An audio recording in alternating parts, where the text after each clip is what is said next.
بسم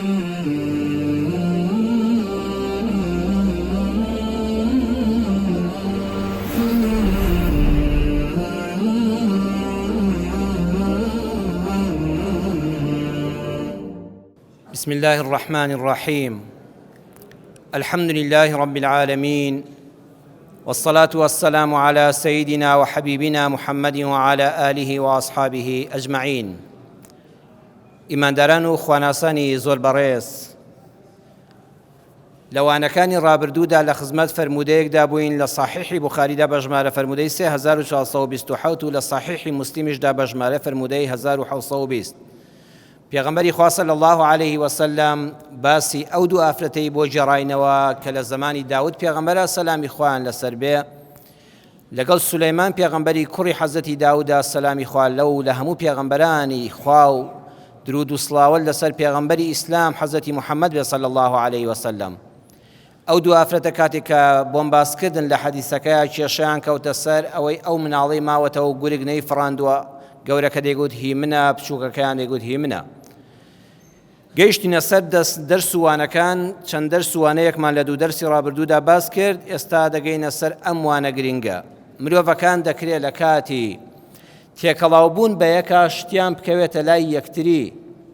شتی ئەم بکەوێتە لای ئەو، شتی ئەو بکەوێتە لای ئەو. هەل لێرەدا ئەو دەرسە گرنگە فێر دەبین بۆ ژیانی ئەمڕۆمان، بۆ هەموو کاتێکمان. کاتێک کەوا دەچی بۆ شوێنێک لەگەڵ کۆمەڵە خێزانە جەنابەت دووسێ ماڵی بەیەکەوە کۆبوویتەوە، ئەچی بۆ سەفرەیەک، بۆ سەیرانێک، بۆ گەشتێک، هەمیشە هەوڵ بدە ئەو مناڵانت کە ناباڵقن بچووکن با لای خۆت بن.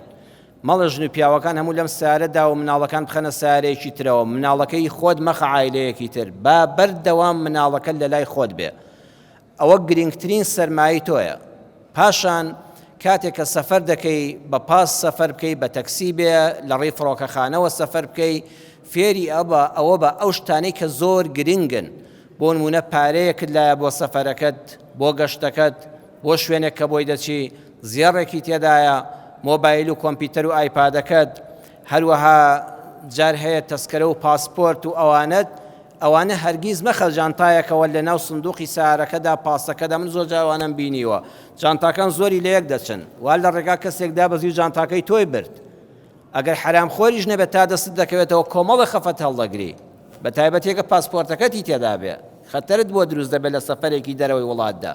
بۆیە بەردەوام ئەو شتانە با لە جانتایەکی بچووکدا بن و هەمیشە بەدەستی خۆتەوە بێ، لە بەردەمی خۆتا بێ. ئەو ژناگە مناڵەکەی بە کۆڵی خۆیەوە بووایە، ئەو کێشەیە دروست نەدەبوو کە پێغەمبەری خوا صلی الله علیه وسلم بۆی جێڕاینەوە ئەو هەموو دەرسانی لێ وەردەگیرێ.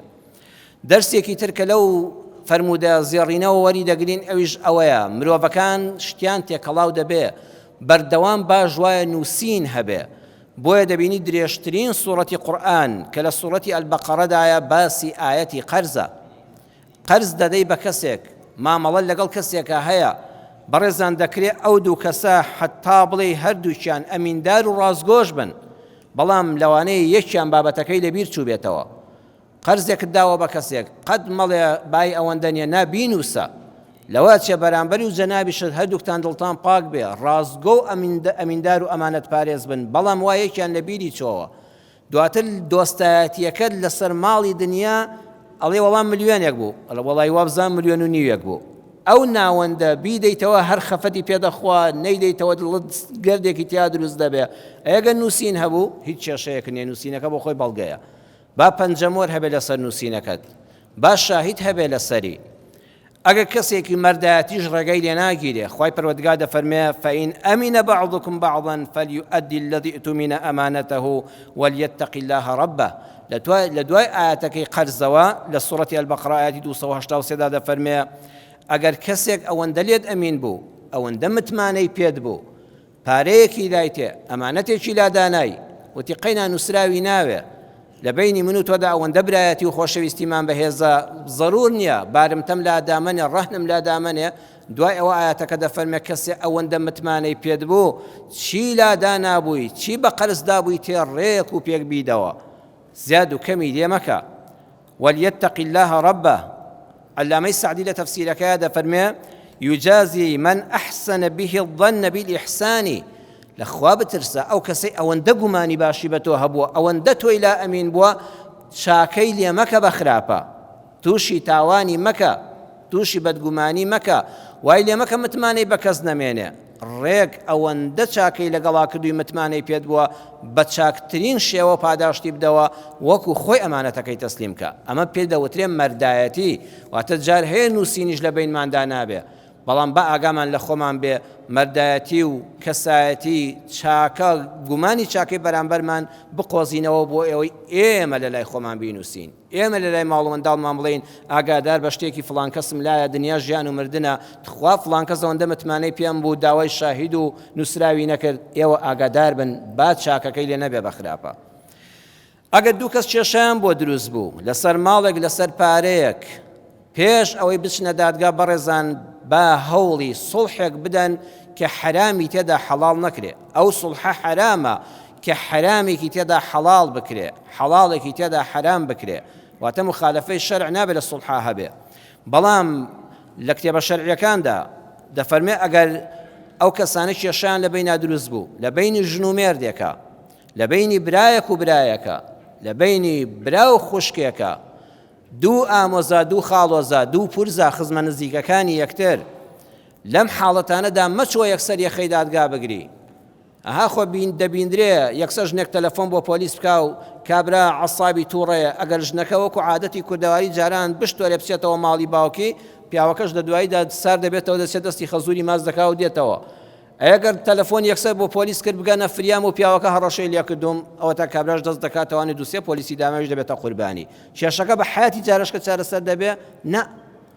یان براو خوشکێک کە مەحکەمەیان لە یەکتر گر ئەو تامەی نامێنێ بۆیە وەکو ئیبن القەیم ڕەحمەتی خوای لێبێ لە ئیمامی عومەرەوە نەقلی دەکات دەفەرمێ رد الخصوم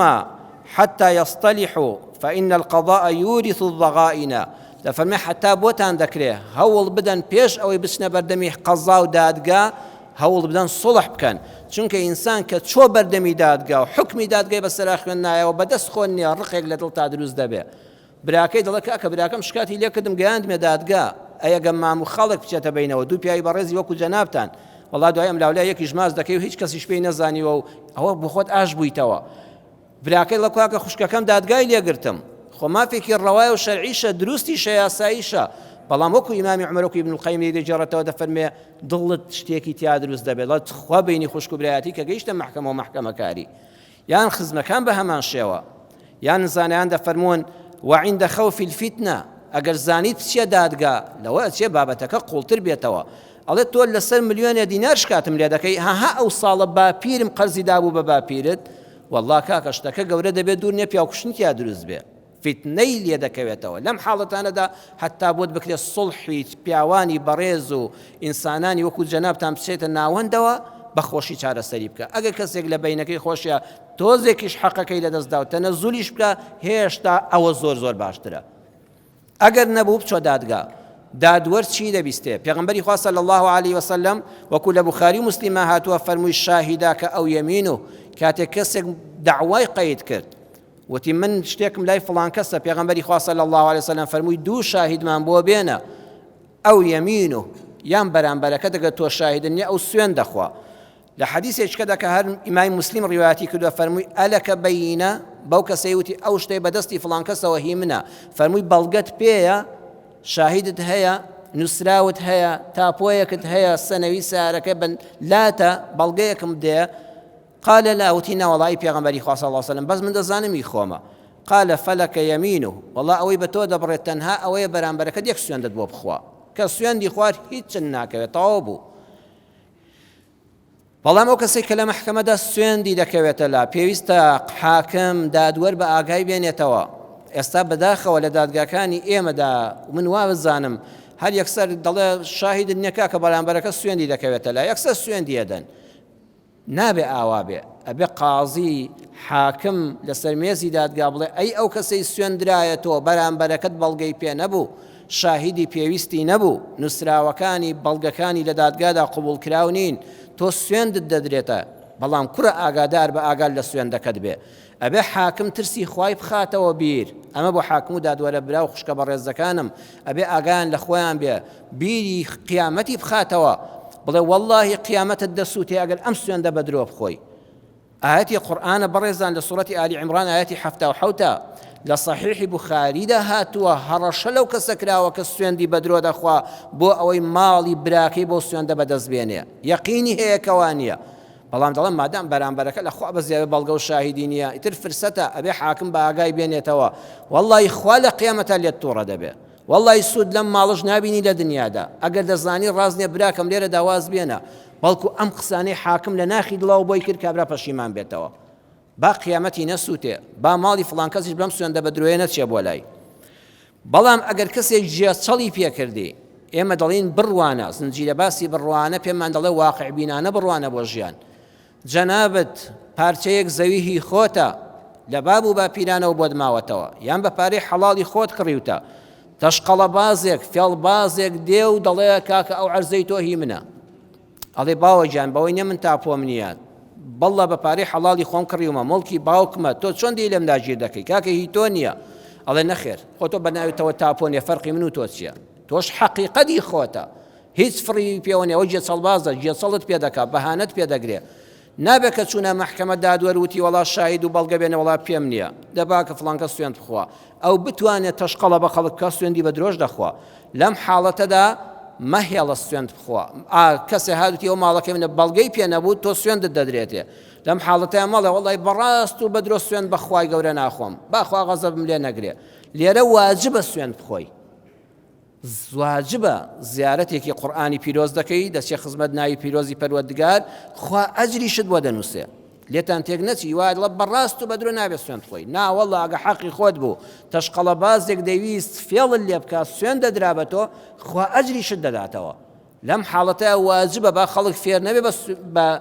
تەشقەڵەکردن بە خەڵک. خوای گەورە دایناوە سوێندە خراپەکە ماڵ وێرانکەرەکە ئەوەیە کە بە درۆ بخورێ و ناحەقی بێنی بۆ لای خۆت، بەڵام ئەگە حەقت بوو خوا ئەجریشت بۆ دەنووسێ، ئەو دوانەتان لێ تێکەڵاو نەبێ. هەر لەو دەرسانەدا هەندێک جار دادوەر بیرتیژی و فێڵک بەکاردێنێ بۆ دەرخستنی ڕاستیەکان. ئێمە لە خزمەتەوە فەرمودەی داود پێغەمبەر و سولەیمان پێغەمبەر داوین سەلامی خوا لەوان و لە هەموو پێغەمبەران بێ، کاتێک کە سولەیمان دوژنەکە هاتن و گەورەکان مناڵ بە باوەشەوە ئۆخەی بوو ئەویشیان باوکە ڕۆی بوو، فەرمووی ئێتونی بیسیکینی ئەشقه بەینەکوما، چەقۆیەکی تیژی گەورەی قەسابین بۆ بێنن ڕێک دەیکەم بە دوو کەرتەوە لە نێوانتاندا. خۆ سولەیمان منداڵ ناکوژێ. لێرەدا حافظی ابن حەجەری عەسقەلانی لە فتح الباریدا لە مجلدی 6 لە لاپەڕی 567 لە شەرحی ئەم حەدیثە دەفەرمێ وفيه استعمال الحيل في الأحكام لاستخراج الحقوق ولا يأتي ذلك إلا بمزيد الفطنة وممارسة الأحوال. دەفەرمێ زۆر جار حاکم بۆی هەیە فێڵێک بەکاربێنێ، حیلەیەک بەکاربێنێ، شێوازێک بەکاربێنێ بۆ دەرهێنان و گەیاندنی حەق بە خاوەن حەق. ئەمەش بەچی دەبێ؟ حاکمی وایە هەر خۆی بیرتیژە. ئەها سولەیمان سەلامی خوای لەسەر بێت چەند بە بیرتیژی ئەمەی بۆ هات، یەکسەر چەقۆیەکم بۆ بێنن دەیکەم بەردوو کەرتەوە، لەو کاتەشا سەیری هەردووشیان دەکا. ئەوەی مناڵەکەی بە باوەشەوەی و داود پێغەمبەر سەلامی خوای لەسەر بێت بە ئیجتیهاد و بە بۆ چوونە تەمسیلیەکەی ئەو قەنەعەتی پێکراوەکەەوە منداڵی ئەوە لەم کاتەیە کە خەریکە چەقۆکەی خستۆتە سەر سەری مناڵەکە سەیری چاوی دەکا هیچ تێک نەچووە. ئەوەی تریان کە دایکی ڕاستەقینەیە چۆن هاواری لێ بەرز دەبێتەوە، دەڵێ لا لە ڕیوایەتێکە هێندە دەوەستێت لا يرحمك الله، لا ويرحمك الله، لە ڕیوایەتێکە لا تفعل ويرحمك الله، لا تفعل ويرحمك الله. بە قوربان بم نەکەی، ڕەحمەتی خوا لێ بێ نەکەی، من درۆکەمەوە منداڵی ئەوە، فەرمووی ئەم مناڵە هی تۆیە. لەو کاتەیە یەکسەر بەم بیرتیژەی خۆی دۆزیەوە، یان چی وممارسة الأحوال. جاری وهەیە دادوەری لێکۆڵینەوە کەسێک لە ماڵێکا کوژراوە هاوسەرەکەی خۆی بۆ بەچی لە تەعزیەکەیە دۆزیوێتەوە و توێتی چاودێری بخەنە سەر. ئەو دادوەرە زۆر تەجروبەی وای دیوە، هەر بەو شێوازە بەو دووسێ فرمێسکە و هاتوو هاوارە بڕوان ناکە. حاکم کە ممارەسەی زۆر بوو بە جددیش لە کاری کۆڵیەوە، ئەوەندەی فرت و فێڵ بینیوە، ئەوەندەی ئەملاولا بینیوە، یەکسەر دەزانێت بابەتەکە چۆنە. ئەوە بە درێژایی کاری کارکردن و بیرتیژی خۆی حاکم ئەوەی بۆ دروست دەبێت. علامة ابن عثيمين رحمة خوالي بلا شرح يم حديثية لشرح رياض الصالحين لمجلد شوارة لا بريسيا سوح افتانويا دفرمي أخذ العلماء من هذا الحديث زانان لم فرموديوا بريزان سيري كان يك حديثة يما تشنش والدرس كان وردقرين بس يك حديثي بيغمبر صلى الله عليه وسلم أم إسلامت شن دولة من ده زانان هاتون لشويني چكاو دفرمو لم حديثة وريان قلتو العمل بالقرائن ببلغا بقرينة بشتنزيك كان أنه يجوز للقاضي أن يحكم بالقرائن إذا كانت قوية حاكم سيري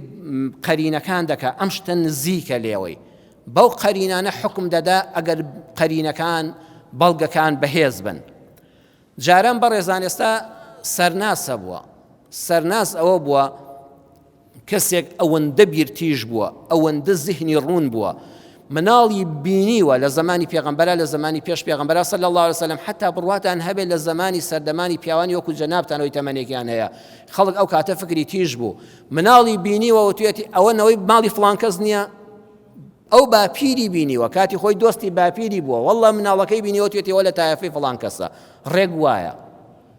ڕێگ وایە ئەوە سەرناسە قەرینەی ئەم سەردەمە چییە وەکو دکتۆر محمد الزحيل لكتاب الوسيط في الفقه الشافعي لمجلد دول لابريش الصوها شتاوبين زاد فرمي أمروبي شي دكين بشكنيني دي ان اي بودكي ها سليمان او قريني بكار هنا بتشقوا كده كان بدو كرتو بو اشكراي كد زماني شي تربيه سرناس يك ديانن من دالك ديانه بزان لكامي عندك لباكو دايشي كامي عندك بمد درازيلته ما دام هيك شاهد بلغانيه او دليه من او دليه من ايام سردمه به ئەم سەردەمێ بپشکنینی دیانایی بۆ دەکرێت کەواتە شەرع بە پێی زەمەنەکان دەگۆڕێ حاکمێک نابێ بڵێ وەڵام منیش وەکو حەزەتی سلێمان منداڵێک دێنم و دەیکەم بە دوو کەرتەوە تازەوە دەنگ و باسی بیستۆ بەوە بڕات پێ ناکە وەڵا تازە زمانی قایفیش نەماوە ئێستا کابرا لوتی ئەمی وا تەزمیل کراوە فەقیرە لوتی باپیری ئەوەندە دەبوو ئەم بۆتە دەنکە نوقڵ بەچی دەیناسیەوە گوێی لێ کردوتەوە تازە هەموو لەشی سلیکۆنە فەقیرە قایفیش دەوری نەماوە سەرناس ئەبێ بگەڕێ و بۆ ڕێزدانستیەکە حاکم ئەمڕۆ پەنا بۆ چی دەباسە ئەو خۆشەویستانەی کە لە هەڵەبجەدا خوای گەورە پاداشتی دنیا و قیامەتیان داتەوە کە منداڵەکانیان بزر بوون ئەها ئێستا کە منداڵێک دێتەوە دەدۆزرێتەوە چەند کەس دەڵێ ئەو منداڵە هی منە هەمووی هێشتا هەر چاوەڕێیە حاکم بەچی بڕیا دەدا حاکم پەنا بۆ زانستی نوێ دەبا ئەڵە پشکنینی دیانەی بۆ بکەن بزان لە خوێنی چێدا دەردەچێ ئەمە ئەوە قەرینەیە لقرآن ابن عثيمين ده فرمي أما لبلغي قرآني شغور دقريه أبي بقرينا وخزمت قرآنك لقرآن قرائن كاتك كدوكس ضلي أم بابتا لسرتويا يجلي نخيل لسرتويا هيك يعني بلغو شاهد يعني قرينة بكاردين دادور هلا بس يوسف بيغمبر السلام إخوائي لسربيه كاتك كوا جنك لبدر قاد لقال يوسف ميردكي ديتوا الله من أراد بأهلك ما جزاء من أراد بأهلك سوءا پاداشتی کەسێک چییە ئەبێ سزاکەی چی بێ کە دەیەوێت بئەهلیکە لەگەڵ خۆشەویست و هاوسەرەکەتدا ها چۆن پەمپی هاوسەرەکەیەدا بئەهلیکە یعنی ئەو ژنوێرەی کە زۆر زۆرێکەوە خۆشەویستن ئەبێ سزای ئەو کەسە چی بێ کە دەیەوێت بێڕێزی بە هاوسەرت بکە و پەلامارمدا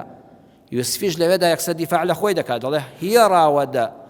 هي راودتني عن نفسي أو بو فلا ماري مني دا بخوا أو داوای لێ دەکردم من لەبەری ڕام کردووە بەڕێزان سەیری کە دوو کەس ژنێک دەڵێ ئەم مێرد منداڵە ئەم گەنجە پەلاماری داوم گەنجەکەش دەڵێ ناوەڵڵاهی وانییە ئەو پەلاماری منی دا لە مەوقیفێکی ئەوادا وەشەهیدە شاهد من ئەهلیها لێرەدا شاهدون وەکو حەکەمێک وایە وەکو حاکم وایە ئەو حاکمە زۆر بیرتیژە بەس ڕووکەشی ئەم من و تۆ بین ئەو کاتە بەمانگوت چی کورە بەخوا کاکە ڕێی تێ ناچێت ژنێکی خانومانی دەوڵەمەندی خاوەن مێرد ژنی وەزیرێکی گەورە پەلاماری کۆیلەیەکی خزمەتکاری ماڵی خۆیان دەدا لە ڕووکەشە چۆنە لە ڕووکەشە لەوە چێ بڵێ یوسف درۆوەکە ژنەکە ڕاست دەکا وانە ئەمە گەنجە و ژنی نییە و هەموو لەشی شەهوەتە و ئەم کافرەتە جوانەش لە ماڵایە و مێردەکەی لە ماڵ نەبوو پاسەوانی لێ نییە و ئیتر پەلاماری داوە تا ژنەکەڵە پەلاماری داوە بەڵام ئەم حاکمە خوای پەروەردگار ڕاست بە و ڕاستت بۆ دێنێت تووشی چێ دەبن تووشی ئەو کەسە دەبن کە بە قەرینە بڕیا دەدا ئەڵە سیرکەن إن كان قميصه قد من قبل فصدقت وهو من الكاذبين با سيري بلغ كان كين اگر کراسەکەی یوسف لە پێشەوە درابێ ئەو ژنە ڕاست دەکا و یوسف درۆ دەکا ئەو ژنە ڕاست دەکا یوسف درۆ دەکات چونکە دیارە لە پێشەوە ئافرەتەکە ویستوێتی لە خۆی دوورخاتەوانە کراسەکەی دڕاوە ئەی ئەگە پێچەوانە بوو کراسەکە لە پشتەوە دڕابوو دیارە ئەم گەنجە لە بەردەستی ژنەکە ڕای کردو ئەو لە دواوە پەلاماری داوە ئەو کاتە یوسف ڕاست دەکا و ژنەکە درۆ دەکا چاولێ بەم قەرینەیە یوسف ڕزگاری بوو بەم قەرینەیە ئاشکرا بوو کە ئەم بەڵگانە حاکم سەیری کرد دادوەرەکە سەیری کرد ئەو قەرینەیە خوێندرایەوە قەرینەکە جێگای خۆی گرت بەڵام دەبێ ئاگامان لە خۆمان بێت لە هەموو بارودۆخێکە خۆشەویستان ئەم ئیسلامەتیە ئەم قیامەتە بۆیە گرنگە ئەگەر هەموو دادوەری سەرزەوی دوێنەش عەرزم کردن حرامی بۆ حەڵاڵ کردی بە هەموو بەڵگەیەکی یاسایی سەلمانت کە ئەوە مافی خۆتە بەڵام لە دڵەوە دەتزانی وانە بڕیاری دادوەر حرامت بۆ حەڵاڵ ناکە دڵت پێ خۆش نەبێ وەری مەگرە بە دوواداچوونی بۆ مەکە خۆت هاوارکە لەم دنیادا با مافی خەڵکم نایەتە لە بەخوا هەر بەجێی دێڵین کەمێکی زۆر زۆر کەمە و هیچ سوودێکت پێ ناگەیەنێ قازی بەزێن مەبە وا مەزانە کە بتەوێت زمان لوزبی و هەموو بەڵگەیەک بێنیەوە هەموو دنیا بخەڵەتێنی پەروەردگارت پێ ناخەڵەتێ ئەوەی کە لە ئاسمانەکانەوە دەدبینێ ئاگاداری سەر هەموو دادگاکانە کۆتایی قسەکانم بە نەزیلەیەکی خۆش دێنم مامۆستای پایەبەرزمان مامۆستا نووری فارس حەمەخان لە دوا کتێبیدا کە ئەم ماوەی لە خزمەتیا بووم بە ناوی ئەربعینەی حەدیث هاتووە تەرجمەی حەدیثەکانی چل حەدیثەکەی ئیمامی نەوەوی کردووە ئەربعینەی نەوەوی کردووە بە کوردی بە ناوی ئەربعینەی حەدیث مامۆستای پایەبەرزمان مامۆستا نووری فارس لە لاپەڕی 162 ئەو کتێبەدا لەسەر ئەو حەدیثەی کە پێغەمبەر صلی الله علیه وسلم دەفەرمێ ئەگەر کەسێ داوای شتێکی کرد ئەبێ بەڵگە و شاهیدی هەبێ ئەگەر نەیبوو داوا لێکراو سوێن دەخوا دەڵێ کاکە وەڵڵاهی ئەوەی تۆ بیندەکەی وانی ئەوە ماڵی خۆمە تۆ بەڵگەت پێنێ ئەوی خۆمە لەوێدا نەزیلەیەک و قسەیەکی خۆش دەجێڕێتەوە دەفەرمێ مەولەوی شاعیری و فەیلسوف و زانای گەورەی کورد حەکیمی کورد مەولەوی کابرایەکی شوان لەو جافەتی باوڵین ئێمە لەو شارە زورەیە خەی پێدەگرێ ئەڵە جەنابی مەولەوی من شوانم دەی یاخوا لەشت ساغ بێ ئەڵە قوربان بزنێکم دزی